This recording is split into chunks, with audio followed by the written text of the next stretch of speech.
మా యూకాకి టాయ్స్ తీసుకుందామని చెప్పి నేనైతే టాయ్ షాప్‌కెళ్ళాను. ఇది మా మమ్మీ వాళ్ళ ఇంటి దగ్గరే ఉంటుందనమాట. అయితే ఇక్కడ చాలా వెరైటీస్ ఆఫ్ టాయ్స్ అయితే ఉన్నాయి. కాకపోతే ఏం తీసుకోవాలో చాలా సేపు ఆలోచించాను.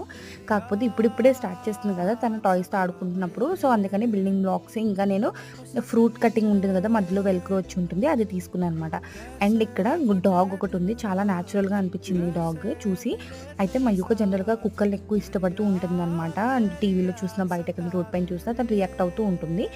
సరే కదా! ఇక్కడ రియాలిటీగా ఉంది కదా! డాగ్ అని చెప్పి తీసుకుందామని చెప్పి తనని భయపెడదామని తీసుకొని దగ్గరికి వెళ్తే అది చూసారా ఏం చేస్తుంది? దాని కంట్లో వేలు పెట్టడం, దాని ముక్కులో వేలు పెట్టడం అలా చేస్తుందనమాట. అస్సలు మినిమమ్ భయపడట్లేదు.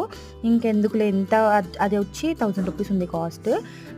అంత కాస్ట్ పెట్టి అది భయపడకపోతే ఇంకెందుకులే వేస్ట్ అని చెప్పి నేనైతే ఇంక తీసుకోలేదనమాట. నాకైతే టూ మచ్ అనిపించింది. రూ. 1000 అంటే చాలా ఎక్కువ కదా! మీకు కూడా అలానే అనిపించిందా? అయితే నాకు కింద కామెంట్ చేయండి. ఇంకా మయూక కొంచెంసేపు అక్కడ ఆడుకుంది. తర్వాత మేమైతే రిటర్న్ అయిపోయాము.